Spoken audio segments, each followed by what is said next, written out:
Olá pessoal, aqui é o Everton Marques, autor e narrador do Contos e Causos de Arrepiar. Antes de seguirmos para o mistério de hoje, quero lembrar que todos os links para os meus livros, e-books e coletâneas estão fixados aqui na descrição. Se você aprecia o meu trabalho como escritor, dê uma conferida, seu apoio é fundamental. Agora prepare os seus sentidos. Um bom conto a todos.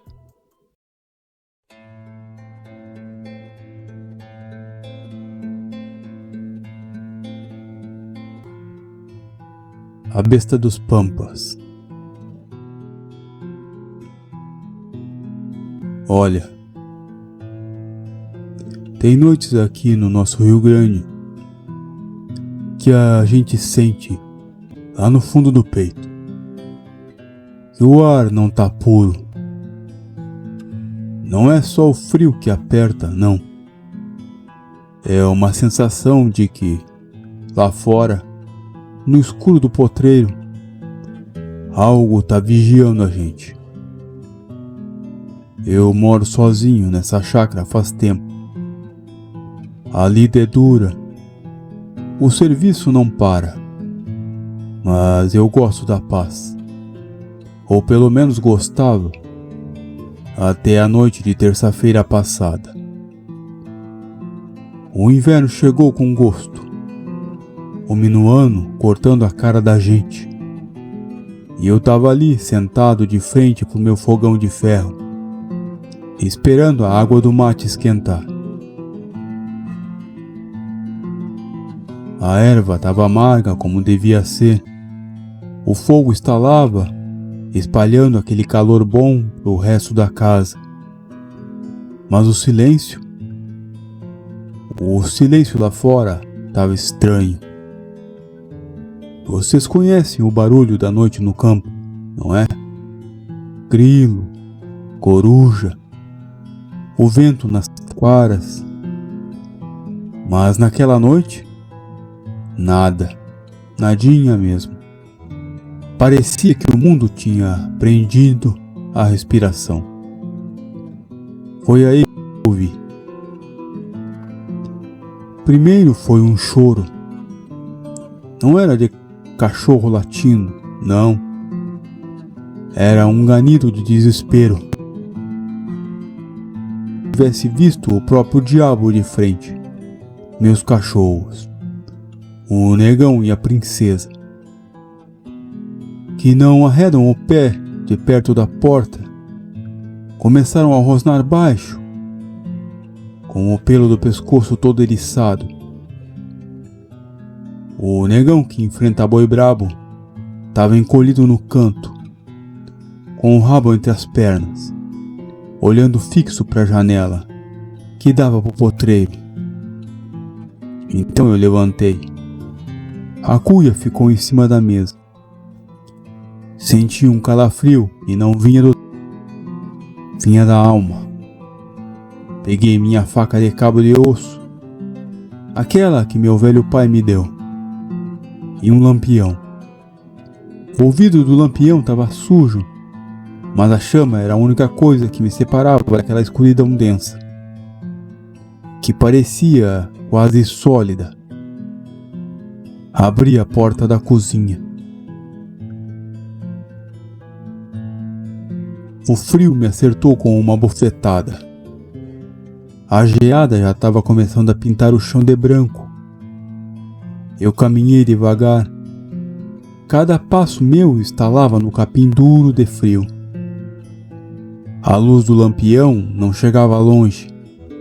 Criava umas sombras que pareciam se contorcer, dançando conforme eu caminhava. O gado estava agitado.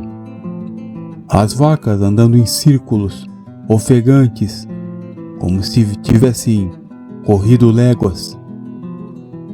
Cheguei perto do galpão de ferramentas. O cheiro. Ah, o cheiro. Eu nunca vou me esquecer. Não era o cheiro de bicho morto, Não. Era cheiro de terra revirada, pelo molhado e um odor metálico, como se tivesse sangue fresco espalhado por ali. Eu parei. E no momento que eu parei, eu vi. Não era uma sombra parada, era algo que se agachava no mato. Algo que pela altura não era um lobo, nem um homem. As costas eram largas demais. E a coluna parecia ter ângulos que não deviam existir. Aquela coisa se virou. O lampião tremeu na minha mão. E quando aquele par de olhos, não eram olhos de bicho, eram olhos cheios de ódio, quase humanos, mas corrompidos por algo, e não era de Deus. Então aquele olhar cruzou com o meu. O sangue nas minhas veias virou gelo. Eu não tive tempo de rezar. A coisa saltou do escuro com uma velocidade que desafia a natureza. Eu senti o peso, um impacto brutal que me jogou contra o esteio do galpão.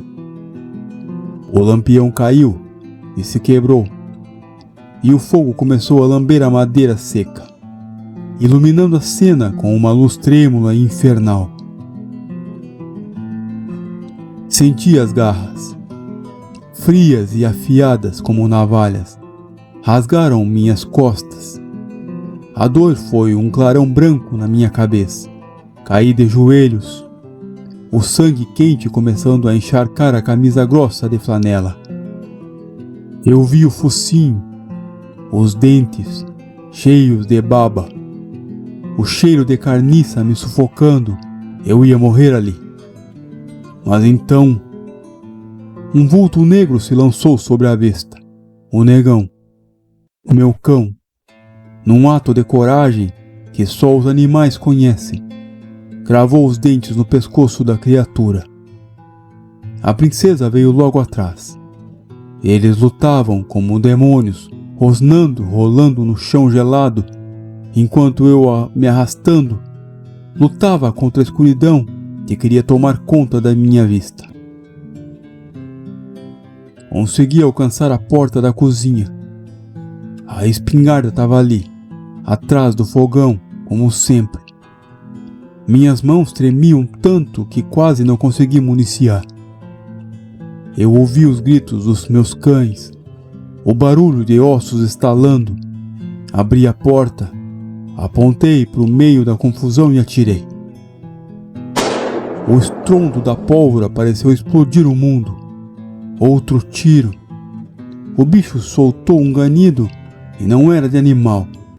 Era um lamento quase humano, distorcido.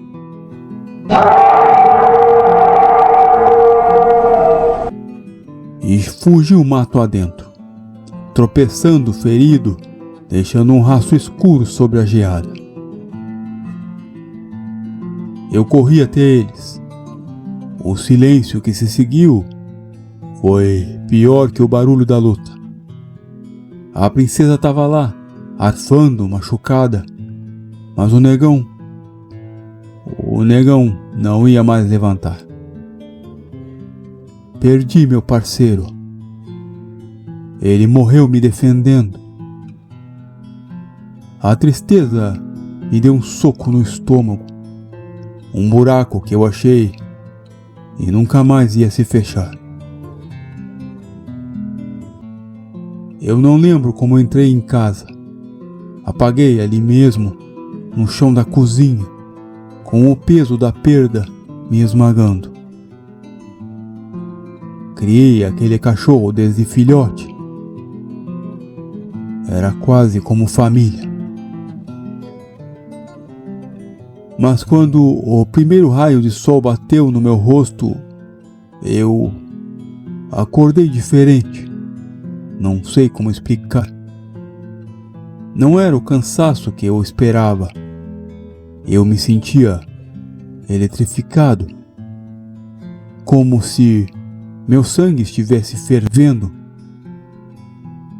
Me levantei com uma agilidade que eu não tinha nem nos meus 20 e poucos anos. Fui até o espelho e, por puro instinto, levantei a camisa. As costas, aqueles cortes profundos que deveriam estar em carne viva, estavam inexplicavelmente limpos. Nenhuma marca, nenhuma cicatriz. Só uma pele pálida, como se nada tivesse acontecido. Eu senti uma força nas mãos que fazia meus ossos vibrarem. Saí pro terreiro. A princesa estava lá, perto do corpo do negão. Mas quando ela me viu, ela não veio balançando o rabo como sempre fazia. Ela empacou, as orelhas coladas na cabeça, o pelo do dorso todo eriçado. Então, ela fez algo que nunca havia feito. Ela começou a rosnar para mim, um som baixo de puro terror. Ela parecia não me reconhecer. Eu dei um passo e ela recuou, como se estivesse diante de um estranho, de um inimigo. E foi ali, naquele momento, que eu entendi. O que quer que tenha me arranhado naquela noite, não queria apenas sangue. Aquela ferida, ela tinha deixado algo mais dentro de mim.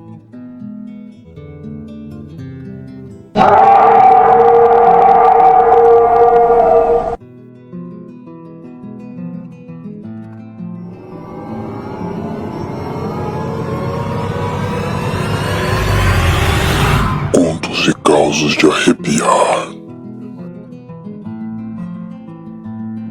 E você?